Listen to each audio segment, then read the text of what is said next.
Boa tarde. Hoje vamos falar sobre as prioridades no diagnóstico e tratamento em saúde mental. Como tal, e como é habitual, estamos na presença do Sr. Dr. Jorge Gravanita, que é o Vice-Presidente da Sociedade Portuguesa de Psicologia Clínica. Boa tarde. Boa tarde, Sr. Doutor.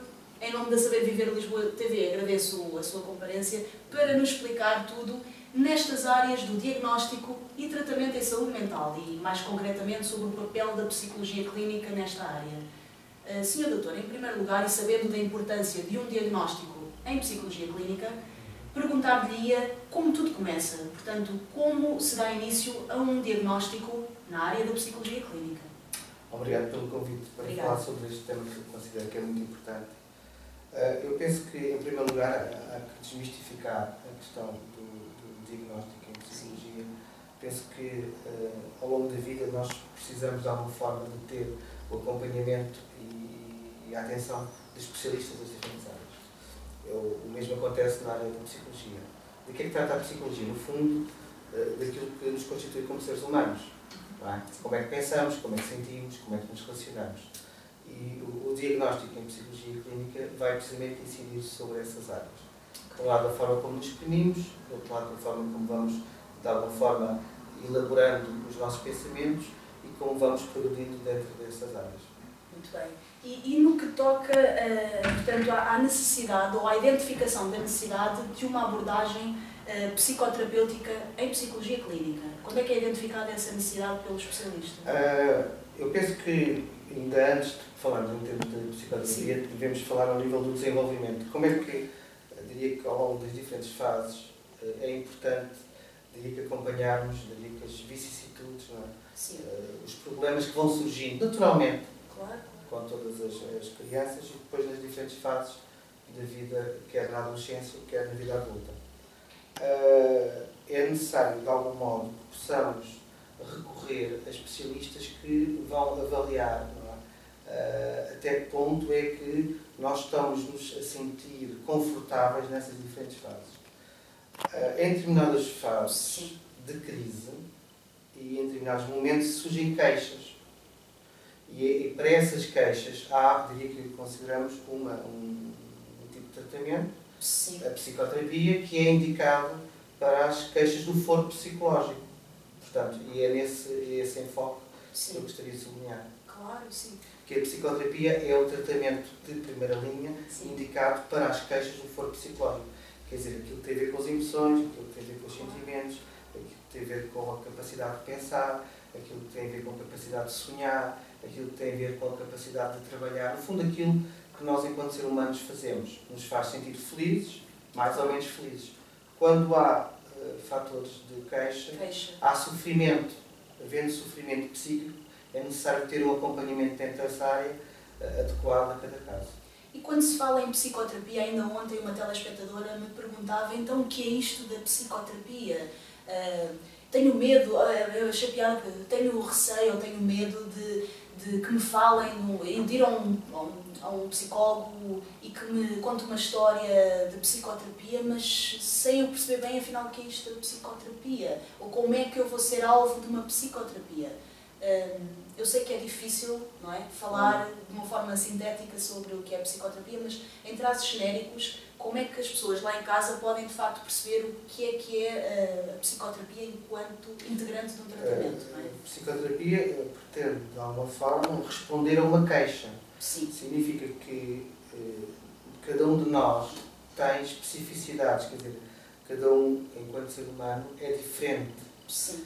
Daí, de cada psicoterapia, do ponto de vista clínico, é individual. E isso é um aspecto fundamental, quer da psicoterapia, quer da própria psicanálise. É um processo individual de cada um, e cada um, de alguma forma, faz um percurso de acordo com as suas expectativas, com os seus desejos, com os seus sonhos e com aquilo que quer alcançar. Não há, propriamente, a ideia de adaptar a pessoa a um formato padrão, não é? Nós não vamos fazer com que cada um se sinta menos bem, independentemente da pessoa que é. Nós procuramos que cada um se descubra. No fundo, também é um processo de descoberta. Quando falamos em sofrimento, em queixas, portanto, no caso de uma consulta psicológica, neste caso de psicologia clínica, portanto, o paciente tem uma queixa que lhe causa sofrimento, pronto, mesmo que esse paciente seja submetido a uma psicoterapia, qual é a fronteira entre a necessidade somente de psicoterapia e o direcionamento para um psiquiatra? Porque sabemos que hoje em dia há uma certa normalização da prescrição farmacológica na área da saúde mental, digamos assim, na área da psiquiatria, não é? Porque o psicólogo clínico, portanto, não prescreve. Qual é que é a fronteira, de facto, entre a queixa, o sofrimento e a psicoterapia e depois a necessidade de prescrição farmacológica? Eu penso que temos que separar os dois campos. Não é? Sim, nitidamente, sim. Temos que separar os dois campos. Sim. De algum modo, e isso é uma confusão que muitas vezes as pessoas fazem, não é? Mas a confusão. Diria que entre o tratamento farmacológico e os tratamentos psicológicos. São distintos. Não? São distintos. Nós consideramos, dentro da área da psicologia clínica e da psicoterapia, que devemos considerar a pessoa como tendo recursos, não é? Ela própria. Internos, não é? Internos, que precisam ser desenvolvidos e apoiados através de uma relação que é uma relação terapêutica, que visa, no fundo, o tratamento das causas do sofrimento. Exato. Muitas vezes, eu diria que as crianças precisam que os pais, não é, também os apoiem nesse processo, e no caso da pessoa adulta, a pessoa precisa ter uma vontade para fazer esse trabalho. Diria que há aqui uma necessidade de um trabalho do próprio, não é? Sim. E o que implica que a psicoterapia, de alguma forma, implica um comprometimento do próprio no processo. O que nós achamos é que não é necessário medicalizar, não é? Diria que não se trata propriamente de um processo de medicalização que é necessário para a maior parte das pessoas. A maior parte das pessoas, na sua vida, em geral, não sofre de uma doença que necessite de uma medicação através de psicotrópicos. Pelo contrário, achamos que esse tipo de tratamento com drogas, no fundo são drogas, não facilita a descoberta do próprio, dos recursos, não é? por um lado, da percepção do seu próprio mal-estar, porque nós só podemos fazer alguma coisa em vista do bem-estar se também percebermos o nosso mal-estar. E as causas as do causas. mesmo, Portanto, as emoções, algumas são positivas, outras são negativas. A tristeza, a alegria, a felicidade, a dor. Portanto, há um determinado conjunto de sensações e de percepções internas que são importantes até para a própria pessoa poder evoluir. Não é? Se procuramos uma solução mais fácil, um alívio da dor mais fácil, camufla-se. Vamos eventualmente adiar os problemas que podem surgir numa outra fase. E se calhar mais exacerbados. Exatamente.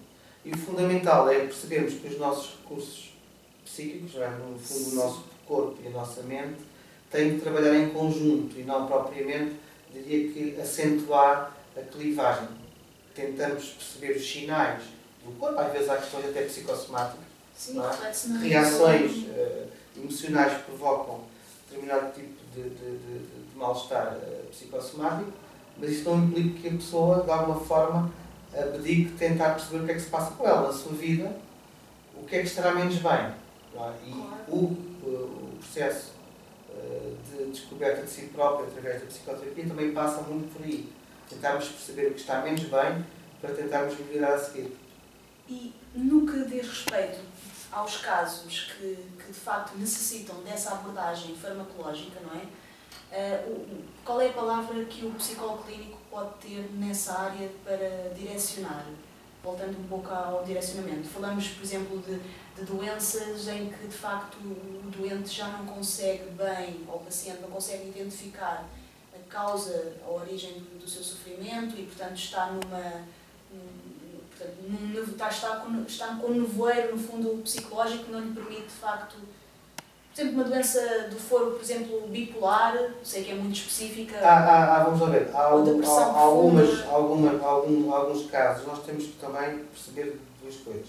É que devemos sempre, não é, por um lado, trabalhar em ligação com outros técnicos, quer sejam médicos, quer sejam educadores, e com os elementos que fazem parte, no fundo, do sistema familiar e social da pessoa. Quer dizer, uma doença não existe só por si, ela tem um contexto. Claro, portanto, muitas vezes, o que nós fazemos também é tentamos ajudar, não é?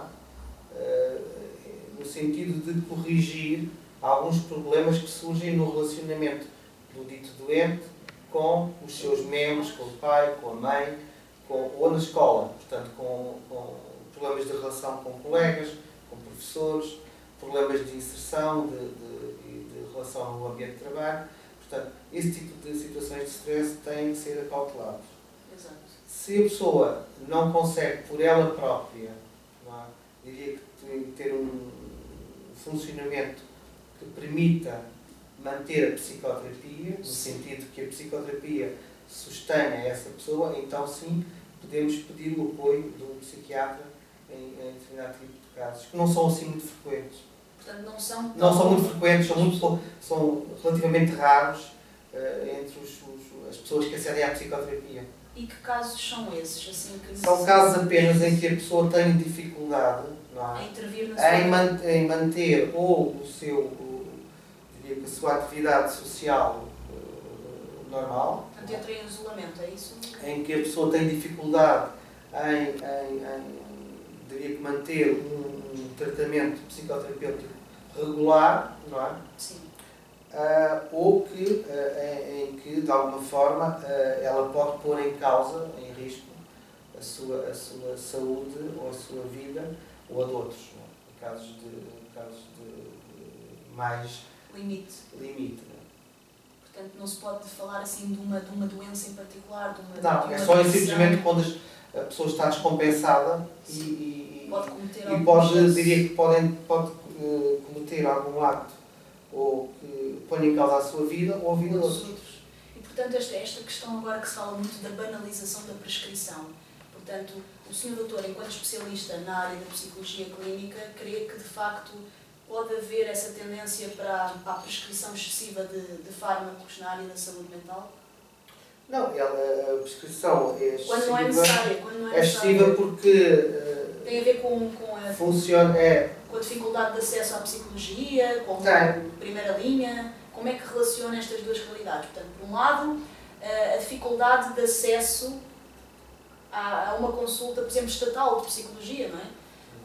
E esta questão da banalização da prescrição farmacológica na área da saúde mental. Existe alguma relação entre o acesso à psicologia clínica e a prescrição na área da saúde mental? Como é que vê essa relação? Sim. Se é que existe, não sei. O serviço de psicologia, de certa maneira, não está concebido como sendo, do ponto de vista das prioridades da saúde pública, não está pensado como sendo uma coisa, diria que um direito universal, não, um direito universal e que tenha importância quer na prevenção primária, não é?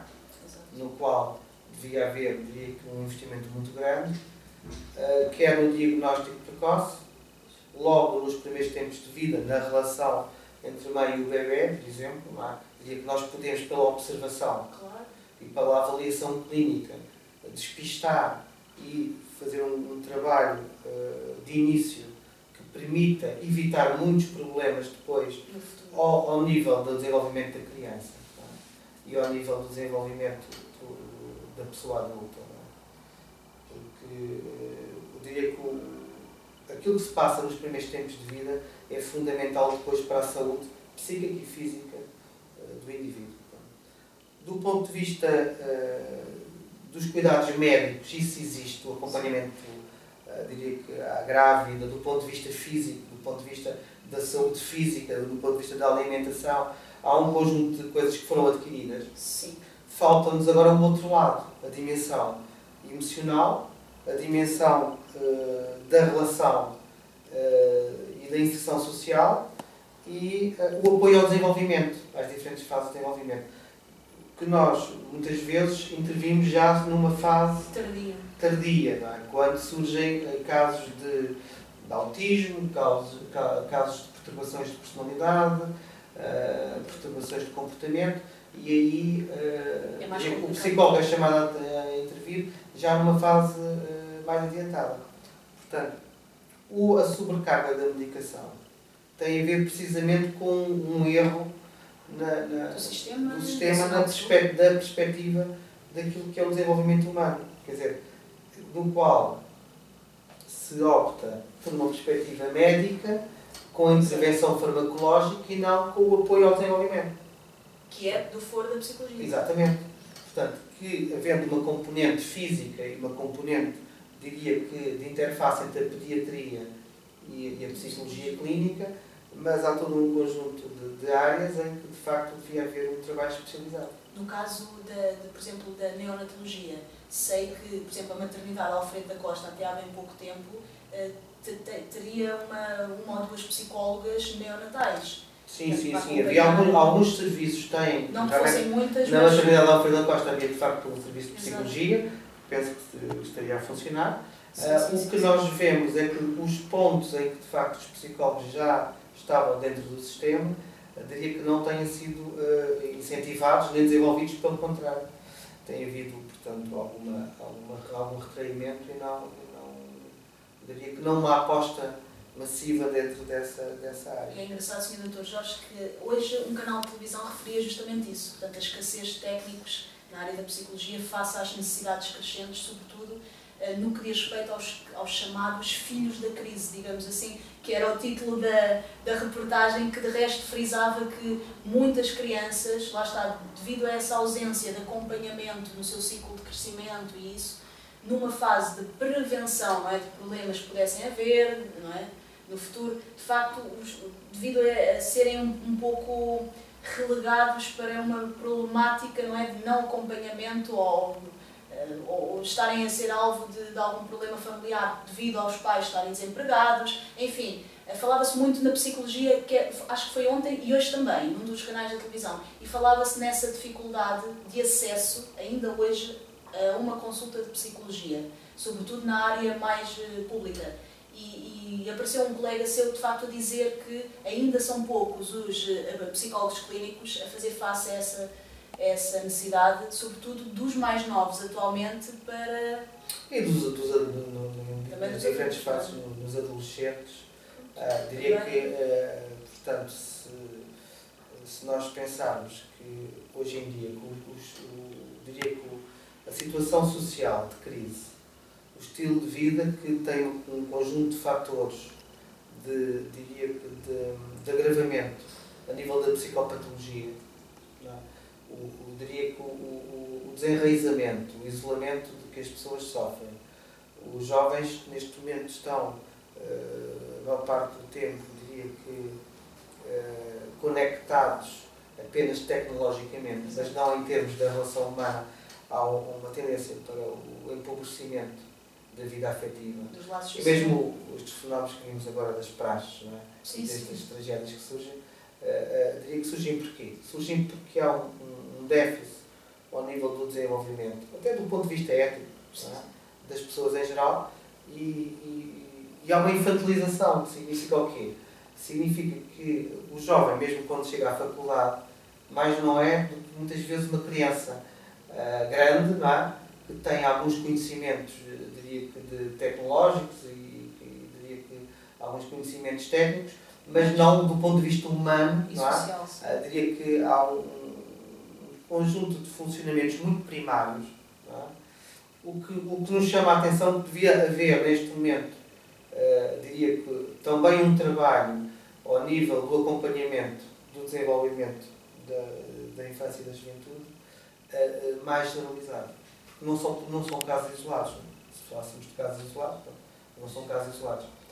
Já houve outros fenómenos também similares. Quem pode recorrer, diria que ao apoio, são simplesmente, hoje em dia, um conjunto muito restrito de pessoas, porque do ponto de vista privado, de facto, não há possibilidade das pessoas terem um acompanhamento como deve ser, porque diria que precisaríamos ter o reconhecimento por parte do Estado, não é? da utilidade pública, diria, do trabalho dos psicólogos clínicos e dos psicoterapeutas e dos psicanalistas ao e nível outros da técnicos, prevenção, ao nível da prevenção, ao nível até da discussão das políticas públicas e ao nível do trabalho que estes profissionais fazem. Diria que muitas vezes diria que funcionam de uma forma voluntária e muitas vezes em instituições de solidariedade e sem que possam, diria que, assegurar, não é, um trabalho mais profissional. Não é? Mas que esse tipo de soluções, não é? Quando há uma emergência, são chamados os psicólogos, quando é necessário falar de algum assunto mais delicado, mas de resto, de facto, não há ainda, ao nível do dia-a-dia. Não há ainda a percepção de que há um conjunto de profissionais que poderiam fazer esse trabalho e que não estão a poder fazê-lo porque não há forma de manter essa atividade do ponto de vista da clínica privada. E como é que o Sr. Dr. Jorge vê, de facto, esta política de saúde mais recente portanto, nesta área da saúde mental? Portanto, na sua perspectiva, como é que poderia mudar, de facto, esta interface entre a psicologia clínica e a área médica, neste caso da psiquiatria? Há tudo a fazer, tudo a fazer, porque... O que é que está a falhar, digamos assim? Grande parte diria que nós temos os conhecimentos, nós sabemos, do ponto de vista técnico, sabemos aquilo que é fazer, não é? Preciso de fazer. Mas é do ponto de vista,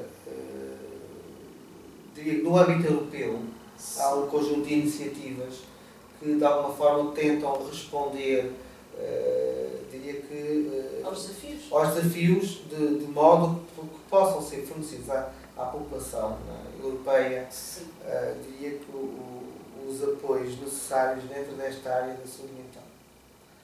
O que acontece é que a saúde mental em Portugal, diria que tem tido, em alguns momentos, diria que tem tentado dar o salto, mas depois há recuos muito grandes. Portanto, por um lado é necessário, diria que seria necessário uma política de proximidade.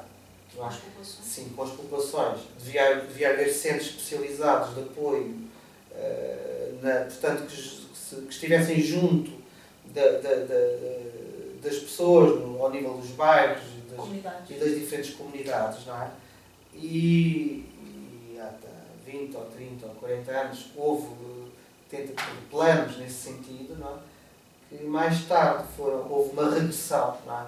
Por outro lado, esta ideia de, no fundo, dar à saúde mental, por um lado ter a questão do estigma, não é? Da saúde mental, lutar contra o estigma, não é?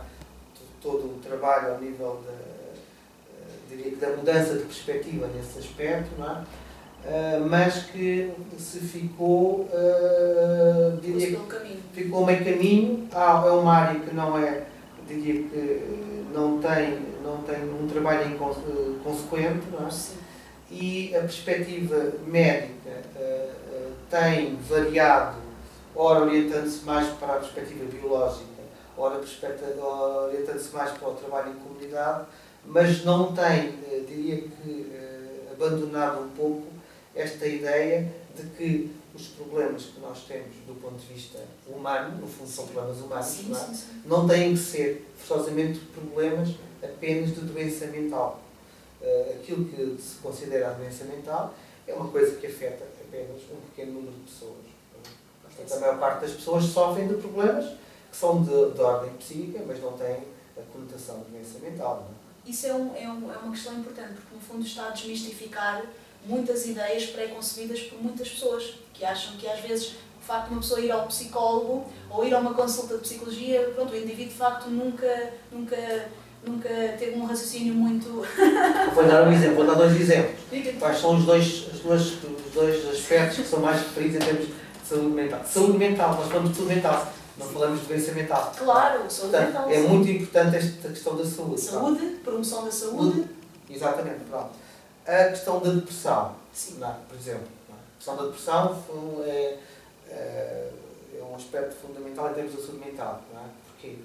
Porque é normal e desejável que as pessoas se possam deprimir. Nós temos é que ter o apoio necessário quando estamos deprimidos. Não, nós temos que, diria que investir, não é? Na promoção, na recuperação dos aspectos que têm a ver com aspectos que estão ligados à perca, não é? Ao luto, não é?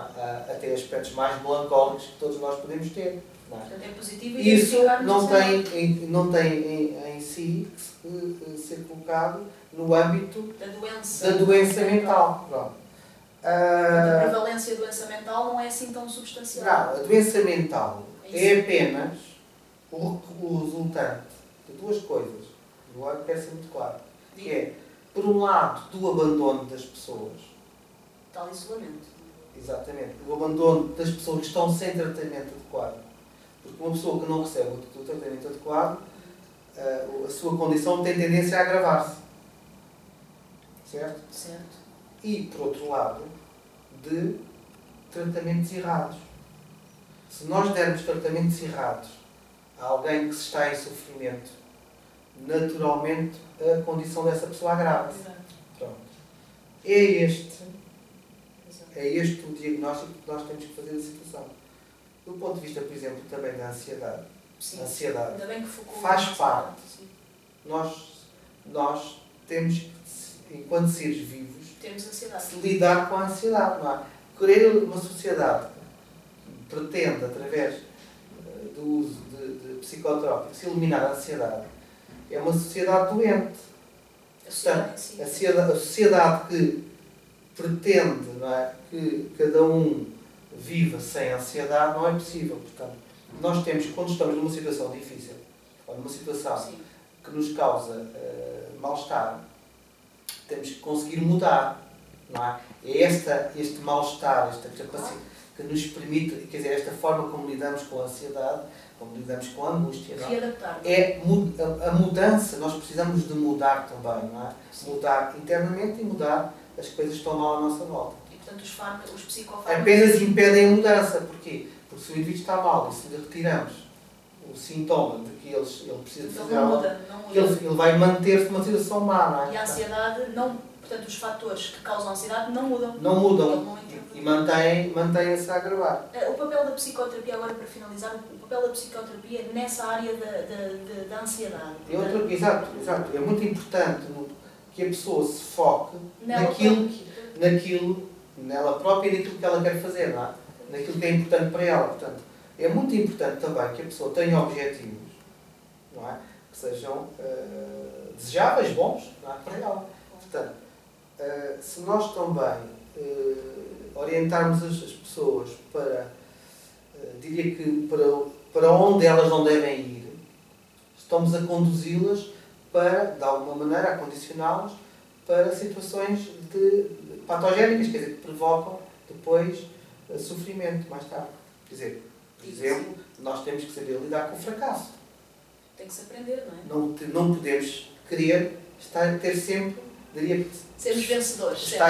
Nós não, é tal história, não podemos querer ficar sempre em primeiro lugar, não é? Quer dizer, nós vemos muitas vezes queixas de alunos que se deprimem porque não são os primeiros da aula,